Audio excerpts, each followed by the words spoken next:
Ako yung una nakalaglag ng ano niya, stick. Okay. Po.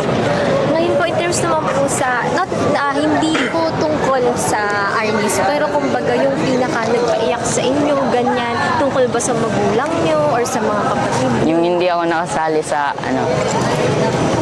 nakasali sa Jensen.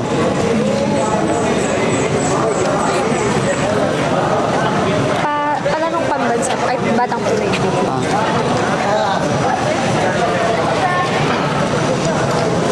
Thank you po.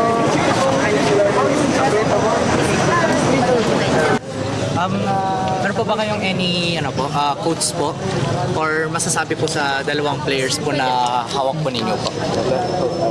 Yung dalawang players ay under sa akin. Apo, ano po yung message po na pwede nung ibigay sa kanila po for improvement po or something? For improvement. So consistency lang. Dapat wag huminto sa training. Kasi pag huminto, bababa naman yung level mo ng skills mo. So always be consistent lang. Lahat ng ginagawa dapat consistent, especially sa pag-aaral dapat consistent, sa pagiging athlete dapat ganun pa rin.